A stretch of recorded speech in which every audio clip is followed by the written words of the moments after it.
everybody. Glad to see everybody coming to Worlds this year. Even though it's virtual, we're here. We're going to try to entertain you and take you around in different places. Historical tour of the Eastern Shore. Our first tour here is with the Crisfield Heritage Museum. We're at the Ward Brothers Workshop. I am in the wood cutting room where Steve worked a lot with a chopping block here of Steve's and one of Steve Ward's hatchets. I actually have a decoy here that a few months ago, I chopped this bird out on this chopping block. It was a great time to have. Beautiful place to be. Follow me through this whole thing. We're going to walk through to the shop, give you a thumbnail tour of the whole place. So if you can't get here, at least you can say you've seen some of the inside. So follow me with this. I'm going to take you over to the bandsaw. The 36 by 36 bandsaw that the Wards used to more or less, they cut some things out on it, but they did a lot of dimension cutting on it. They would take the sash out of the window, and telephone poles would come in through the window and they'd be cut to length, decoy length. And the whole back wall in this room and the front wall would be filled with blanks that they would cut. They'd take it to a smaller saw, or sometimes on this saw, and cut them to the shapes that they wanted, and then they would go to that chopping block that we were just at.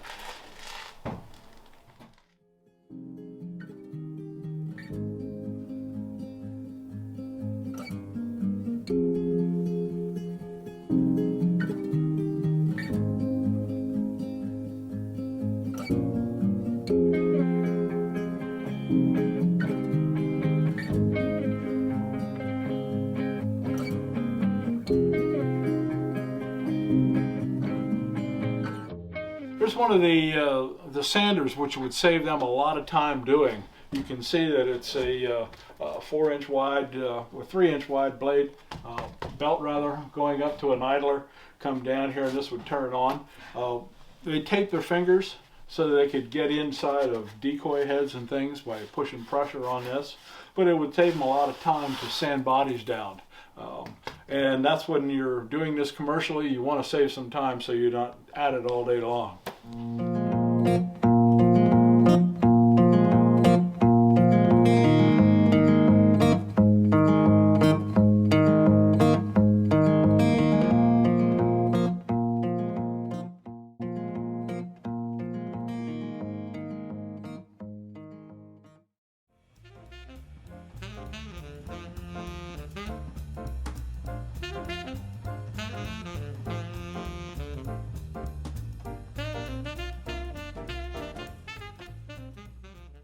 My name's Eric Jackson. I create wildlife illustrations on the Chesapeake Bay. I like to think of my work as traditional illustration, but I do it in a non-traditional way using wax and dye resist methods to create a really contemporary feel. Almost all of my work is inspired by marine life and waterfowl from the mid-Atlantic that I've caught or photographed, and also commissions for clients and the species that they've brought in. You can see more of my work online at bayfiberstudio.com or see my work in progress at Bay Fibers on Instagram.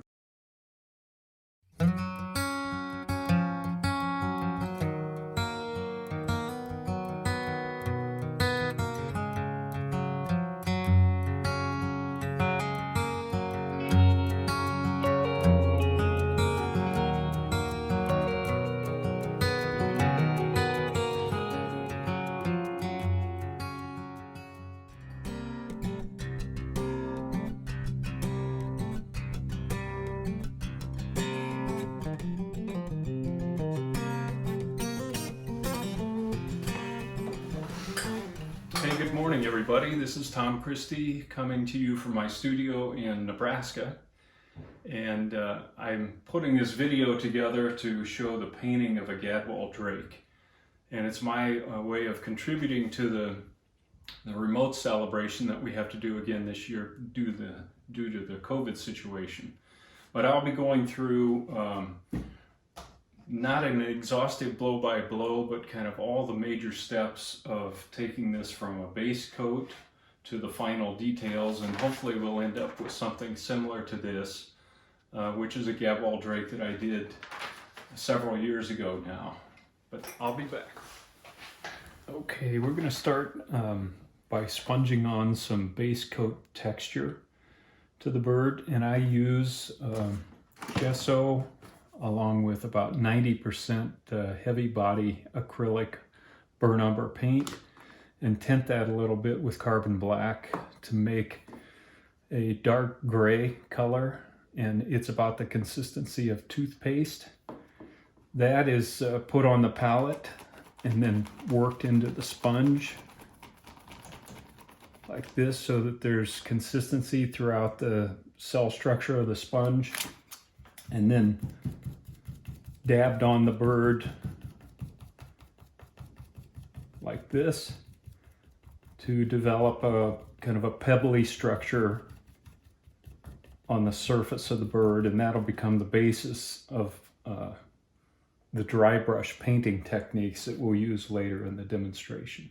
And, I have blocked in the base colors of the gadwall, and I want to go through each of those. Just didn't want to spend a lot of time on it, but I definitely want to go through the colors. The head is a combination of Liquitex gesso along with raw umber and raw sienna to get that buff color. The breast is carbon black with burnt umber to a nice dark color.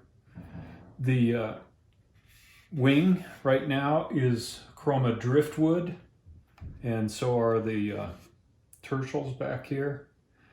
The primaries are burnt umber along with driftwood to soften and lighten that color somewhat. The back is driftwood darkened with burnt umber, and the same for the side pockets. You can see on this side pocket is a little darker in the back than the wing and tertials. The tail is burnt umber with some gesso added to lighten it somewhat. And then you can see there's a blend between the dark breast and the side pocket. And that's done with just a wet on wet,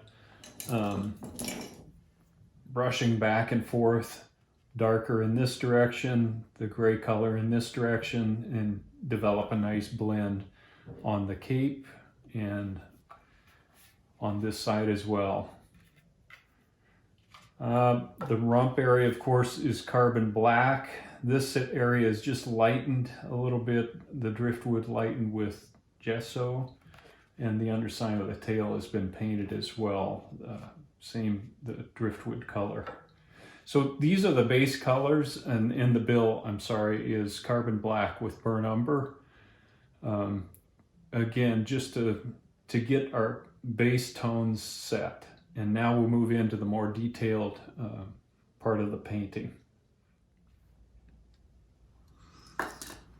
Okay, I'm going to begin highlighting the scapulars on the back, and you can see I've used a chalk pencil to sketch some faint guidelines, and then I'm using a 1/8 inch chisel scrubber, so it's very stiff brush. The paints I'm using are Chroma Gold Oxide, Chroma Nutmeg, and Josanya Raw Sienna, and doing kind of a mix of those three along with a touch of gesso to lighten. We're going to begin on the edge of each of these feathers, and you want the line to be relatively dark on the edge, and then as you move towards the center of the feather, blend that out by lightening the pressure on the scrubber brush. Let the paint unload as you go.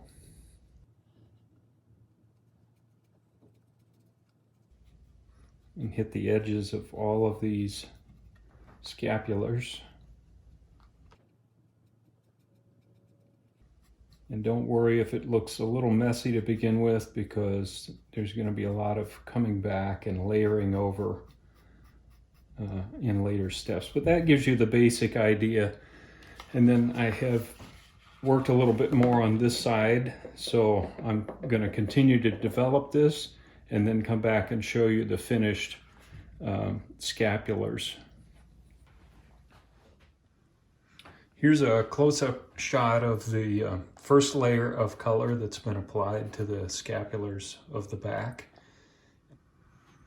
Okay, next I'm going to block in the colors of the wing on both sides, and I'm using this reference wing from a gadwall that was harvested and beginning to lay out the various color patterns, and then I'll come back and show you. I'm basically going to paint in those base colors to begin to lay the groundwork then for the detail that goes on top of that. At this point now I've blocked in the colors, the basic colors of the wing structure. So this is an off-white, which is gesso mixed with a little raw umber. And then this feather is slightly grayer, show some translucence with the underlying black feathers. That is a touch of carbon black added to this mix. Then this is carbon black. And this is burnt sienna. Those are Josanya colors.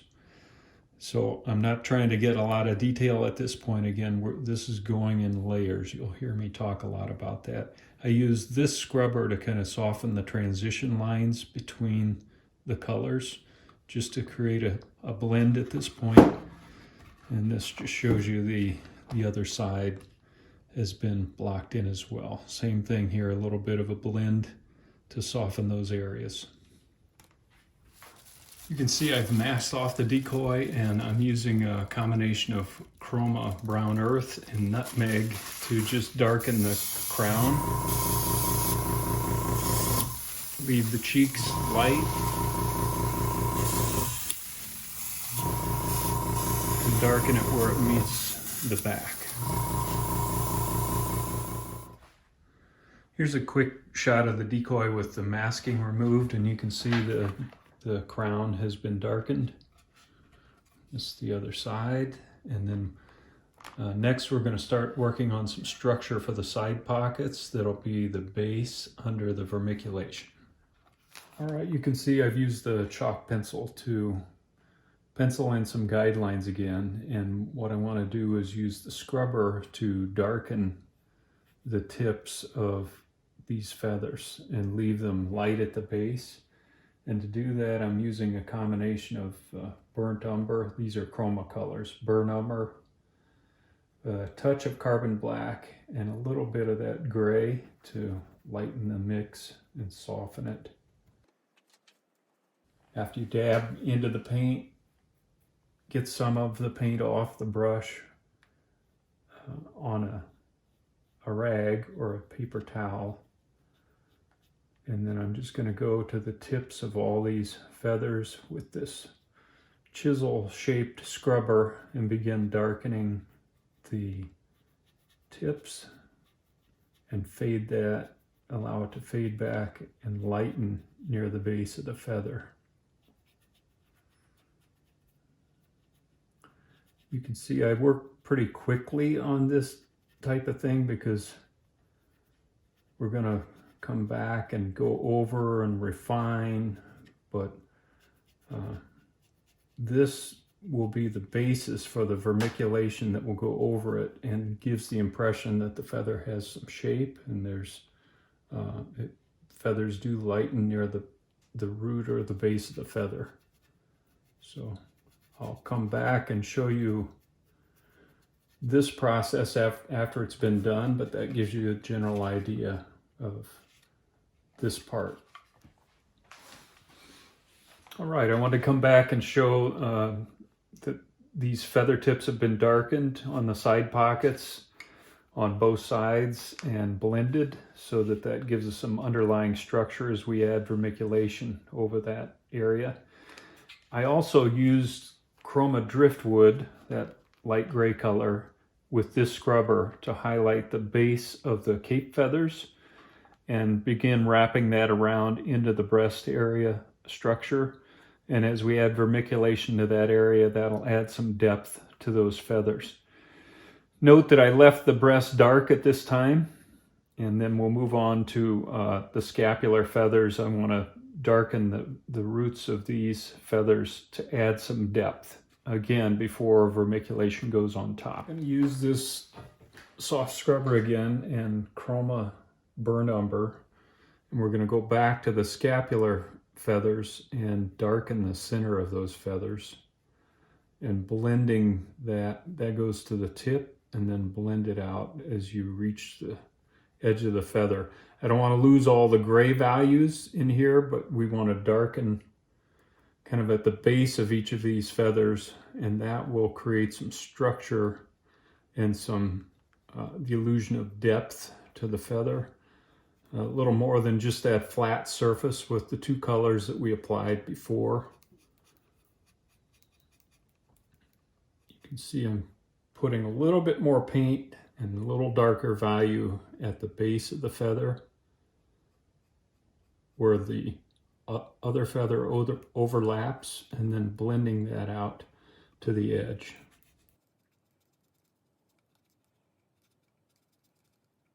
So you get the idea, and I've kind of worked on this side already, and that gives you an idea.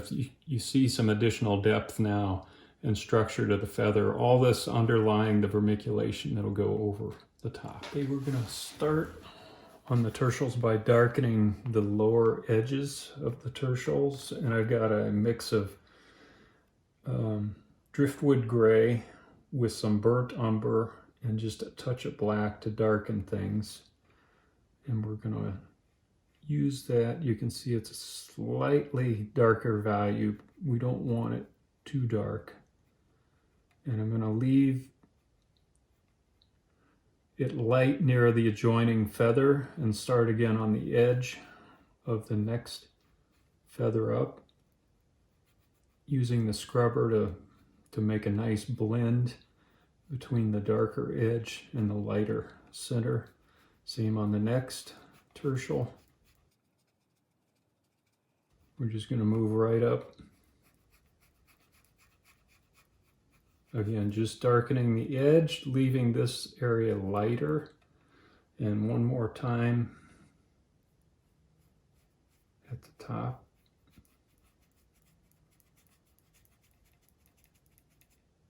And then we'll do the same on this side of the feather.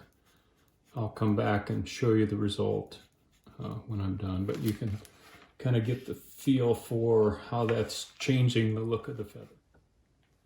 Now we're going to come back to the center and tip of each tertial and do some lightening. And I'm using smoked pearl and a touch of white and a little bit of that driftwood gray. More smoked pearl than anything. And I'm going to go to the, just work on one feather here. Go to the, where the feather overlaps the top tertial. I'm going to highlight that edge and blend it out. Hopefully you can see that. And lighten the tip. I'm using the small scrubber to do this. Take that lightness out to the tip. I finished those tertial blends, and then I've used a little of the smoked pearl with a detail brush to outline the feather tips. It just creates a little more sharpness and definition to the feather. I'm going to do the same thing with the scapular feather tips. I'm using some raw sienna with a little bit of white added, and just going to go in and clean up and define the feather tips. I'm going to start work on the tail section now by, you can see I put some chalk lines.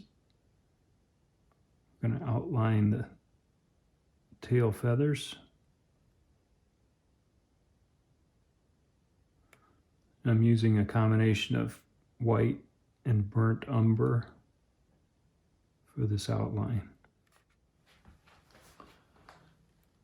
Now we're going to use a small chisel scrubber to highlight the edges of the tail feathers.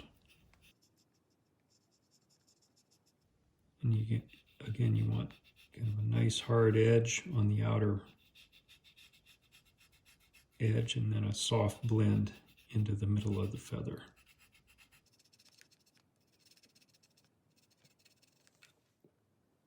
Once the feather edges have been blended, I've gone back with a little gesso with raw sienna and just done some sharpening of the outline and then painted in the feather tip area with carbon black. Next, I've chalk penciled in where I want the primaries to be, and I'll outline those with gesso and burnt umber light value, and then come back and scrub in to highlight the centers. Using the small chisel scrubber again, begin to highlight the primaries. This is with burnt umber and a little bit of white. I've got the brush a little too wet right now, so I'll dry that off a bit.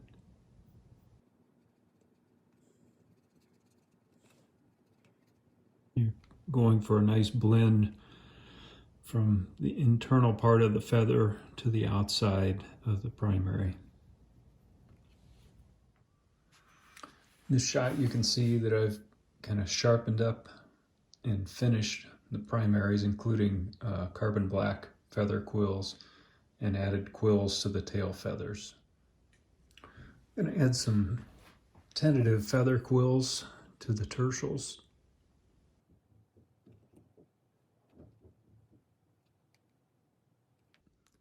Just to kind of get us in the ballpark.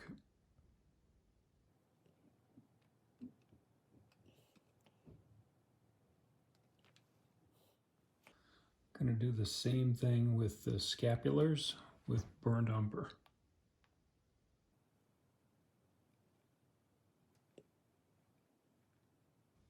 This will just give us some guidelines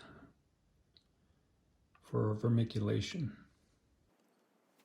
Well, the gadwall drake is coming along. We've completed kind of the basics and got paint on all of the surfaces in part one. And in part two, I'm going to move into the more detailed parts of the gadwall. So the vermiculation, the wing details, feather splits, the head details, and we'll do that next.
My name is Dick Snyder. Some of you may know me, some of you may not. If you don't know me and you're watching this video, please stop by the award show next year and say hi. I'd love to talk to you. I thought it might be interesting to spend a little bit of time today showing you how I go about making some basic habitat. While I was out for a walk one day, I picked up a branch. I thought it was kind of an interesting little branch. It had some character to it. It has a little bit of fungus on it. And I thought, you know what, I think I can use this for my demonstration. So what I did was I set about making this. It's not exact, but it's sure pretty close to what the original looks like. And I thought what I would do is take you through and show you kind of step by step how I did that. Because of some time limitations, I'm not going to be able to do everything. I use epoxy, fix-it epoxy, and of course it takes a long time for that to dry. We're not going to have time to paint, but at least I can take you through and show you how I make the structure to this. So if you want to take a real quick 1-minute view of my shop, a circle around, you can kind of see what my shop looks like. Please ignore any clutter you see. You'll notice I have all the Wildfowl carving magazines, all the competition magazines over there, a lot of books, a lot of reference material, a lot of things I don't use, which I should probably go through and clean out. But it just kind of shows you a little bit about what my shop is: airbrush, air compressors, a few of the ribbons I've won over the years, the dust collectors and so forth, bandsaw, the basic tools that we all use. I'm a very passionate about the bird carving as an art form, and I know you all are too. All right, so let me get you started here. What I'm using here are a couple of different things. I'm using some solid brass rod. I like the K&S brand. We're using 1/16 and 3/32. And then I'm also going to use, K&S makes this, I kind of came across it accidentally. It's called soft bendable metal.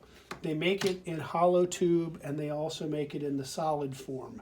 It's really, really nice. If any of you have ever tried to bend the copper, or the brass tube, you'll know that basically it crimps where you try to bend it. Whereas this just bends.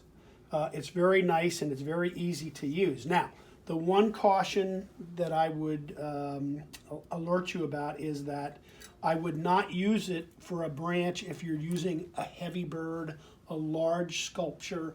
I'm not sure how it would hold up. What you might be able to do is you might be able to put a solid brass rod in there. I've done that a couple times, and it seems to work okay. So without further ado, we're going to get started here. And what I've done is I've kind of cut some parts here to use. The first thing I'm going to do is attach the bottom of the branch. And what I've done is I've cut something here. I'm going to lay this out on a fire brick. This is what I use for this type of work. Depending on what I'm doing and how I'm doing it, there are times when I may use something like this, which is a habitat holder. For this, I don't need that particular item, but I do use it quite frequently. So now if we can only get these pieces to cooperate with me, we'll get this underway. Okay, come on, cooperate a little bit with me here. This piece basically comes off straight, and then the other piece comes off at an angle.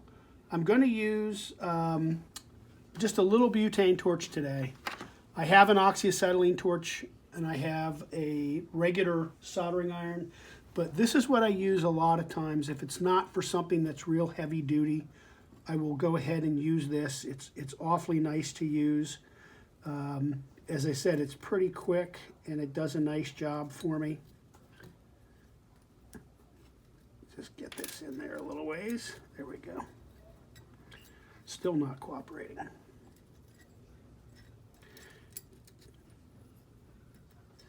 I was going to set all these up beforehand, but that didn't work. So let's try this one more time. Let's see if we can get this going in here. And I'll put that in there. And put that on there. And there we go. Okay. The other thing I use quite frequently are some tools that I make myself. This just is a little sewing needle inside of a dowel. I'm going to use a liquid flux. I found that this works really, really well. I'm going to make sure I put plenty on there. Alrighty. I'll show you what I'm doing. I'm going to use some Stay Bright. That's who makes the flux that I use. They also make their own solder. Later on, we'll use a little bit different type of solder, but for right now, I'm going to use this. There we go. Okay. And when you solder, you want to make sure you get some heat there before you do anything else. So I'm going to be putting some heat there to get everything heated up and get the flux ready for the metal. I also should add that I sanded everything ahead of time so that it's nice and clean, and the solder is going to stick to it. I've seen some people get frustrated over the years when they're trying to solder and the solder does not stick to what they're trying to use it on. Usually it's because either they haven't used flux or they haven't cleaned the area properly. The Stay Bright takes a little bit more temperature to melt than a regular electronic solder. So I'm going to put a little bit more heat in here and let it melt a little bit more. There we go. It's all melted now. All right, so that should be connected, and we're going to not touch that for a minute here while I talk a little bit. The next joint I'm going to do is I'm going to come up here and put the top on this section. And again, all I've done is I've cut a little slit, if you can see it, in the brass, and I'm going to, this isn't really holding yet. In fact, I think I just unhinged it. So we're going to have to solder again. And I hate to say it, but this happens from time to time when we are working with solder. I'm trying to do things pretty quickly here, and let's turn the heat up again, and let's get this a little bit more solder in here. You can see the one piece did not hold. So let's see if we can get it to hold this time.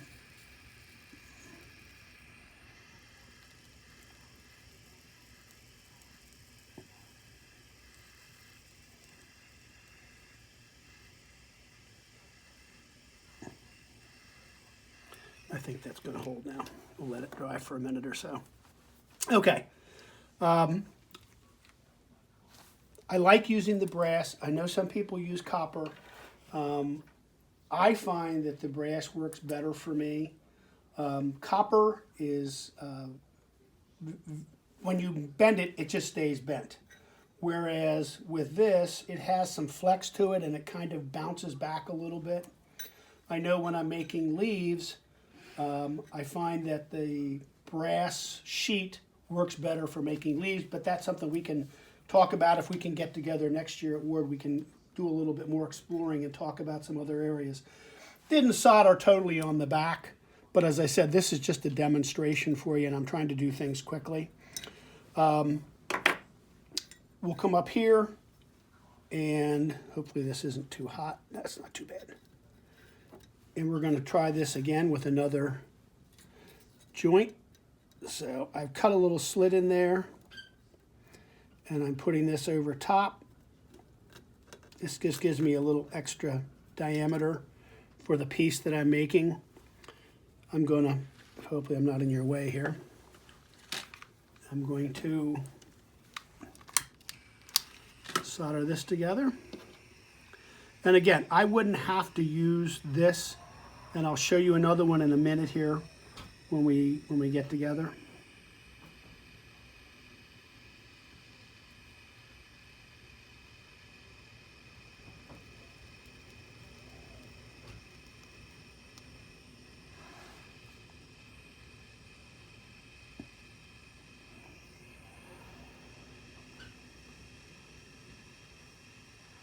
Put a little bit, see if I can get it to travel a little bit up this tube.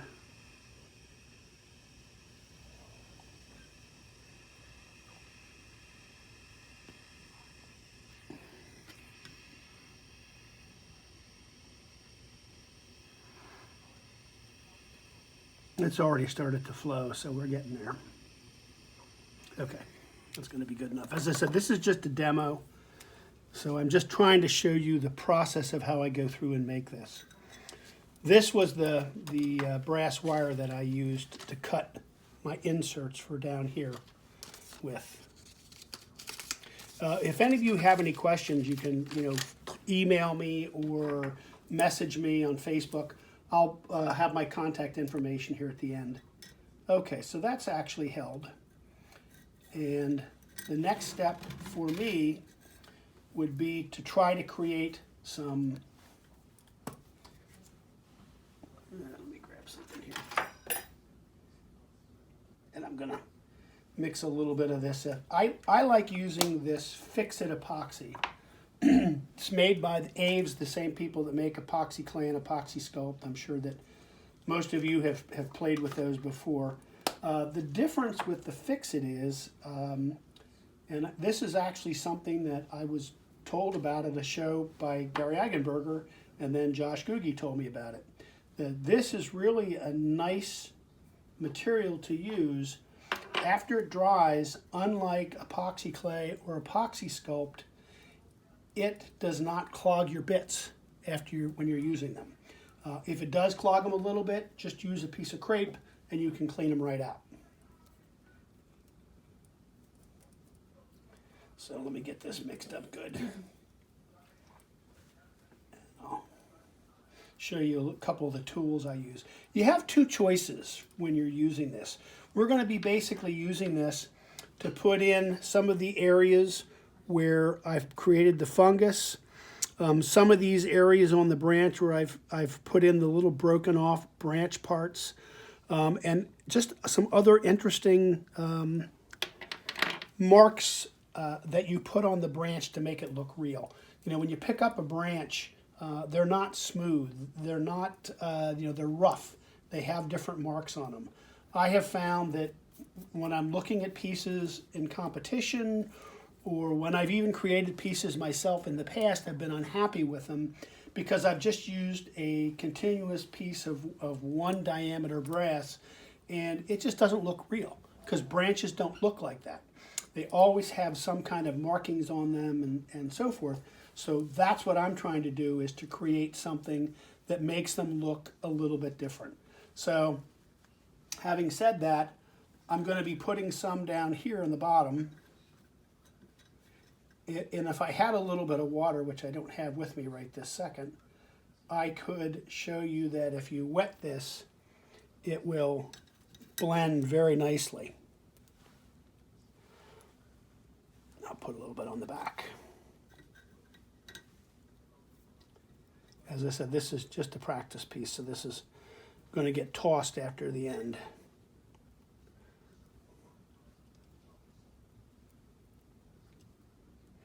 I can actually use this to create some of the markings down through here. So I'm going to pull this down a little bit. As I said, I use a series of tools when I'm doing this. Some of them are tools that I made myself just because I recognize that they might help me. Some of them are tools that I've bought. This obviously is like a spatula, and this is something that I bought. This is another handmade tool. It's an X-Acto blade in a dowel that's not even sharp. I like it dull. And then these actually were some that I got from Josh Googie. He makes them for making eye rings, but I use them for habitat, and I also use them for making feet. They come in really, really handy. Particularly, and I'll make something here for you to show you. If I wanted to make a little knot area here where this comes together, I can make a little circle here. And oftentimes if you look at a branch, they'll have this kind of a mark on them, kind of a circle mark on them, and they'll be raised, and then you can kind of put the dimple in the center. Again, just an interesting piece of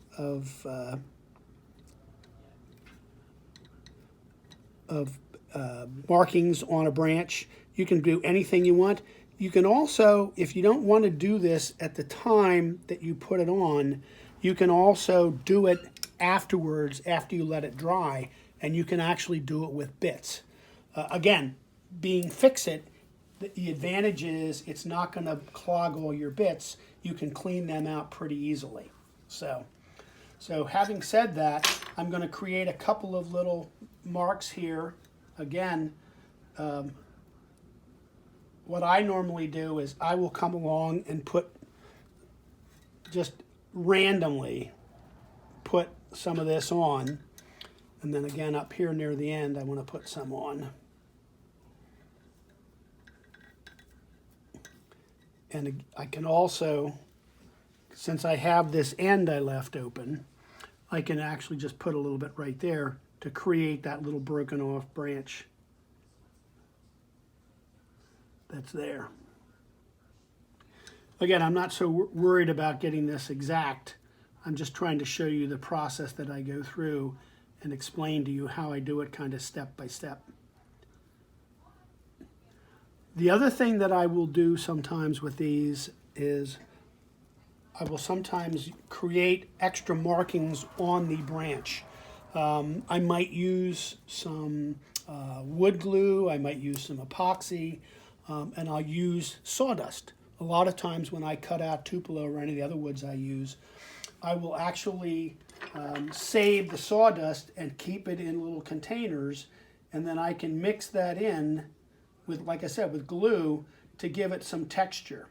I know that one of my friends who I took a class with myself a number of years ago, Jerry Painter, uses Kleenex, and he takes it and separates it, because it's basically usually two parts, and cuts it into lines.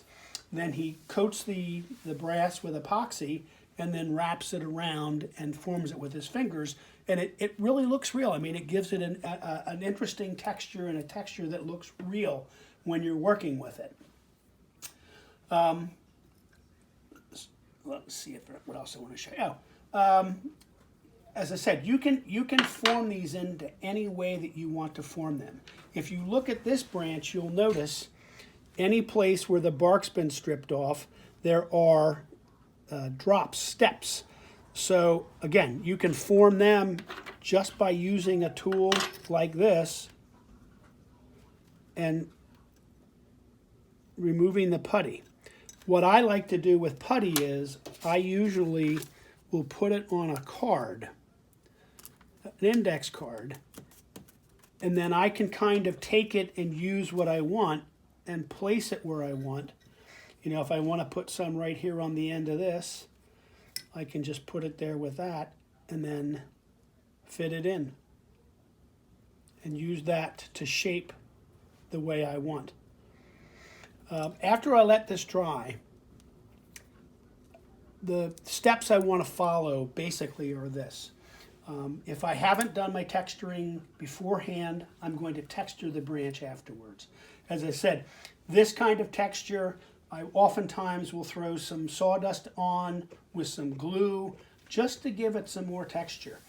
The nice thing about this, as I told you, if you look at this branch, it has got a bend in it.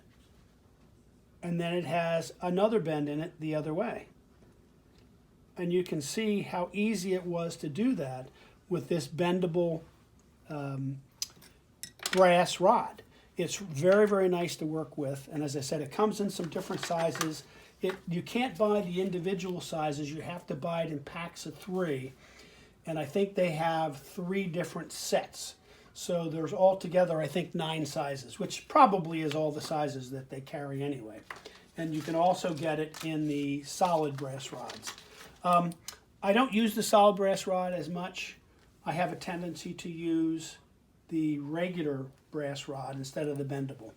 And what I will do is I will use something like this if I'm joining a branch together, and I will use some little, I don't know if you can see that or not, I'll try to put it there, just a little carbide ball.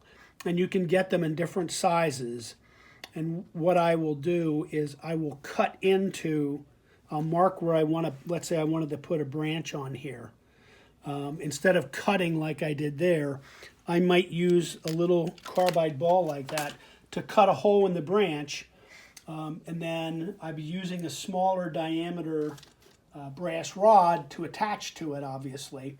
And before I did that, I would cut a piece of the solid brass rod that's the same diameter as the tube, and I would, very much like I did here, put a piece in to here and then attach all the solid brass, the hollow brass tube to make that branch. Gives it extra strength. If you just take it and solder it to this, it may not be strong enough. So that's why I drill the hole and I actually go in and put the piece of solid brass rod in, so I actually have a much better, much stronger connection to this. So,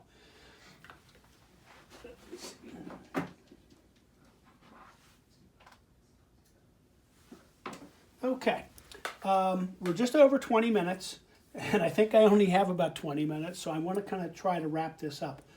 The next step in this is the painting step. And what I would do with this is, and I use these an awful lot for this kind of thing. I can hang it and then take it outside and spray it. I use auto body primer for the metal. It adheres to it. A lot of times then I might go in and airbrush some gesso on top of it before I paint it. I have found that really you can make the branch come to life with your painting. You know, when I look at this branch, and I'm going to try to put it in some light if you can see it better, just look at all the different colors in there, and even the variation from the front to the back, the different colors just in the fungus. You know, as I said, you can make a branch come to life just by doing a few extra things, like putting the fix-it on it and trying to imitate it. Go out and pick up a branch. I know some of the top carvers use that. They don't just use pictures. They'll go out and pick up leaves. They'll go out and pick up branches, and they'll use that when they're recreating it, so they get as realistic of a final product as they can possibly get. I use all different kind of colors. I use the acrylic paints, just like I'm sure most of you do. I know some people use oils. I use the acrylics, you know, the normal brands. Nothing very special about what I use in the way of paints. I use an airbrush for some things. For some things, I use a paintbrush. As I said, make sure you put lots of little cracks in here. That's one of the things I did here. I tried to create little cracks in here. You can see all through here to imitate what the branch really looks like. And then, of course, when I painted them, I made sure I paid special attention to those areas because their coloration is different than the rest of the branch. So having said that, that's about as far as I can actually take you today without being able to have the fix-it dry and show you how I work it. Afterwards, if I want to add some extra markings to the bird, or to the habitat, and then I would seal it and gesso it and use the auto body primer and then paint it.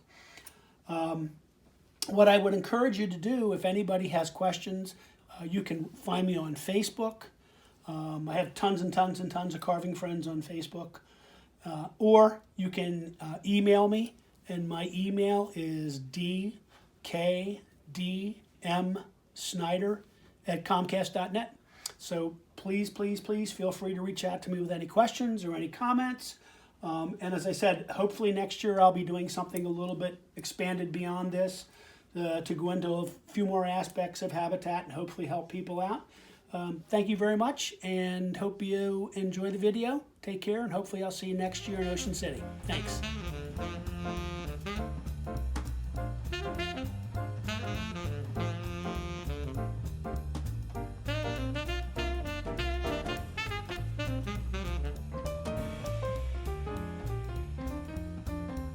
Well, we're back again. Right now we're standing in Lem's workshop, Lem's painting shop, and also where he would carve too. But we're going to go over to Steve's main work area. So it's behind the door.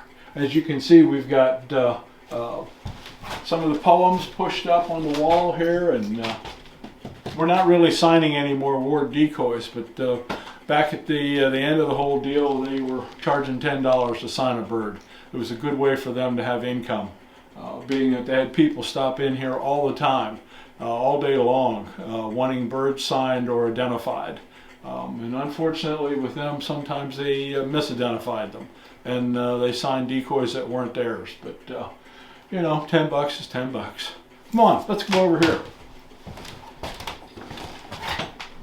Well, good day. We are in the original barbershop. This is where it all started. This section of the building was out against the road back when Lem and Steve's dad, Travis, was barbering, cutting hair out there. This is where they all started cutting hair themselves, all three of them. Until Lem, because they couldn't sustain two barbers in one shop, he moved his shop down Asbury Avenue. And this is his original barber chair. It's not the original barber chair that was in this shop at the time, but it's original to Lem Ward. You know, of course, you can see that we've lost the upholstery and things of that nature, and but nonetheless, it's an original chair, and it's, you know, well over 100 years old for sure. When they moved everything back here and decided instead of cutting hair, they were going to make decoys, they took this shop and attached two pieces on either side of it, two other buildings, and became the one big wood carving concern. They moved everything back from the road so they wouldn't be bounded by the road right up front. But this would be where Steve would work. One of the best things that would happen to Lem at the time was Steve would be at the front door. This is actually the front door of the whole studio.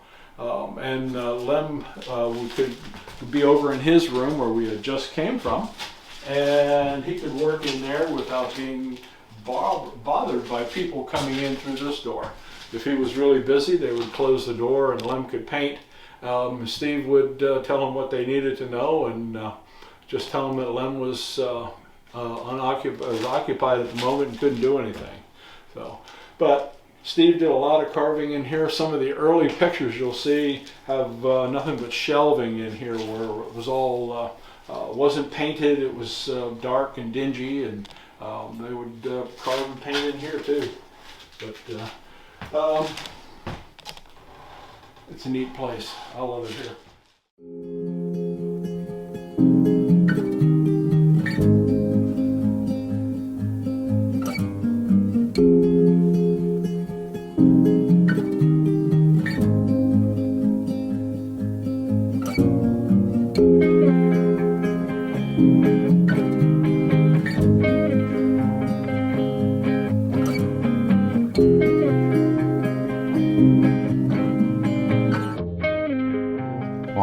Well, one of my favorite pictures here is this one.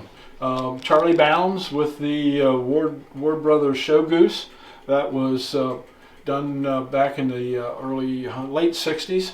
Toots Lawson, actually Oliver Lawson, from Crisfield, one of their proteges, painted this goose for them because they got bound up with work.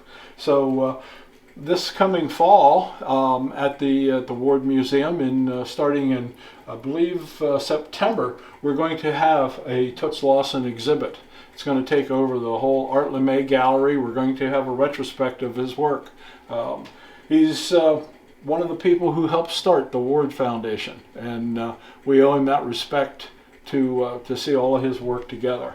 I know I've contacted people about bringing in early pieces, late pieces, and stuff that really has never been seen. And one of them's a leopard, which is really neat. I've seen that thing many times. So join us in September for the Oliver Lawson exhibit.